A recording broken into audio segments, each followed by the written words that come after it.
কি পার্ক? এটা হলো দেবদারু পার্ক। দেবদার পার্ক। হ্যাঁ, আচ্ছা, ঝিনাইদহ জেলা সাব রেজিস্ট্রি অফিসের সামনে হ্যাঁ, নবগঙ্গা নদীর তীরে অবস্থিত। হ্যাঁ। আপনারা দেখতে পাচ্ছেন এখানে খুব সুন্দর একটা আইসক্রিম কর্নার আছে। স্কুলের বাচ্চারাও আইসক্রিম নিতেছে, তবে এটা খুব এক্সপেন্সিভ, আমাদের মতো গরিবদের জন্য না এগুলা। আর এটা হচ্ছে সেই দেবদারু পার্ক, যার আশপাশে লোকজন এখানে আসে মূলত তাদের বিকালের অবসর সময়টা পার করতে। তো আমরাও দুইজন ভাবলাম তো যাই, আমরা আজকে একটু ঘুরে আসি। যে ভাবা সে কাজ, আমরা চলে আসছি জেলা সদর সাব রেজিস্ট্রারের কার্যালয় ঝিনেদা। আপনারা দেখতে পাচ্ছেন জেলা সাব রেজিস্ট্রারের কার্যালয় ঝিনেদা। এখনো অফিস চলমান, 9টা পর্যন্ত কাজ করে। সরকারি অফিস তো 5টা পরে করার কথা না। তো যাই হোক, এখানে সবাই আসে, অনেকে আসে ছবি তুলতে, ভিডিও করতে, কাপল গল্প করতেও আসে অনেকেই।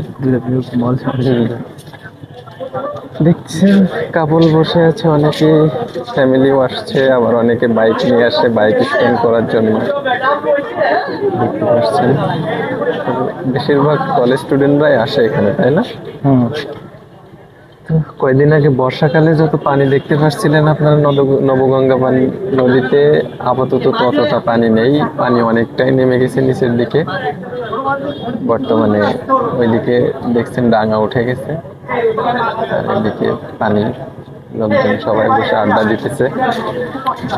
চলুন আমরাও যাই।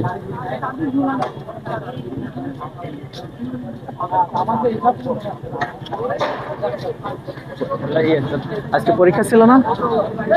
হ্যাঁ, আজকে পরীক্ষা ছিল কিনা বলতে পারবো না, থাকতেও পারে, বলা যায় আজকে না। পরীক্ষা ছিল। এরা সবাই দেখছি ক্যামেরা নিয়ে আসছে ছবি তুলতে, ছবি তুলতে অথবা ভিডিও করতে আসছে। একজন মাছ ধরছে, ছোট ডিঙ্গি নৌকা নিয়ে একটা আঙ্কেল মাছ ধরতেছে, আপনারা দেখতে পাচ্ছেন। সে হয়তো এটা দিয়ে জীবিকা নির্বাহ করে কিনা আমি ঠিক বলতে পারবো না, তবে হয়তো এটাই তার জীবিকার হয়তো পার্ট টাইম হতে পারে, অন্য অন্য কাজের পাশাপাশি সে এটা করতেও পারে।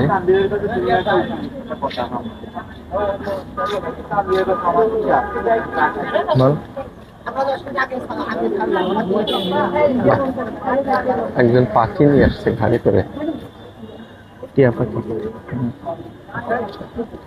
এটা আর একটা আমার স্থান। এটা দিয়ে একেবারে আমি আপনাদেরকে উপরে দেখাচ্ছি, আপনাদের দেখতে থাকুন।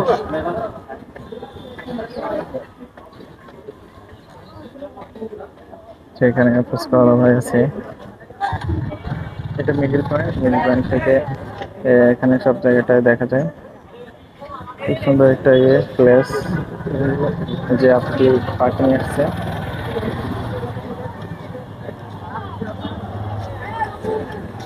এটা উপরের প্লেস। আমরা আর একটু সামনের দিকে এগিয়ে যাই, তারপরে নিচের দিকে আবার নামবো।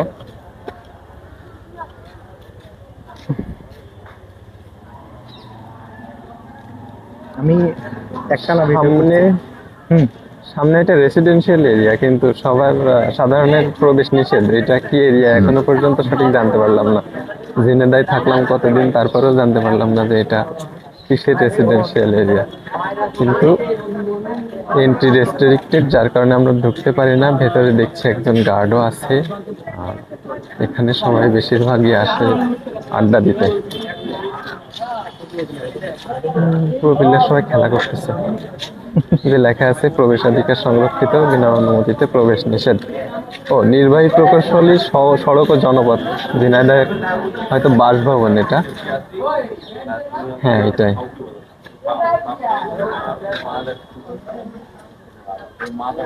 তো ঠিক আছে, দেখতে থাকুন আপনারা।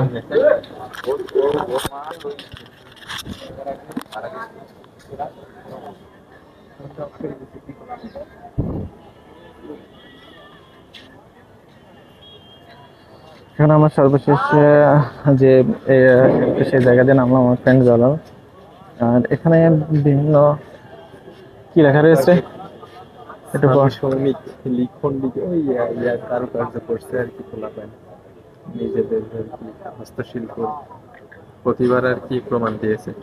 বুঝতে পারলাম।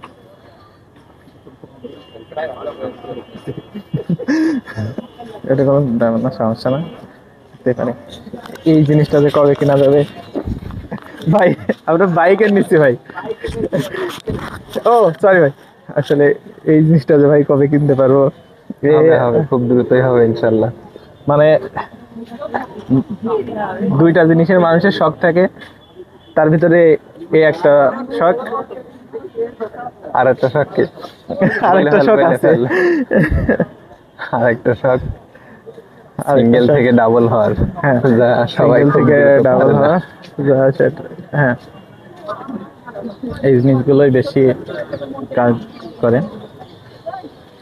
যাই হোক, ছোটখাটো একটা মিনি ব্লগ করলাম। আপনারা ব্লগটি কেমন লাগে, আর এই ঝিনাইদহের মধ্যে এই দেবদারু পার্কে কে কে আসছেন অবশ্যই একটু বলবেন, কমেন্ট করে বলবেন, তাহলে ভালো লাগবে।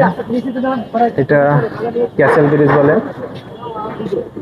যে এটা হলো ক্যাসেল ব্রিজ। যে ক্যাসেল ব্রিজ আপনার ঝিনাইদহ পায়রা চত্বর থেকে আরবপুর কে সংযুক্ত করেছেন। আর এটা ফ্যামিলি, মানে এখানকার যারা বর্ষীয় মানে স্থানীয় তারা।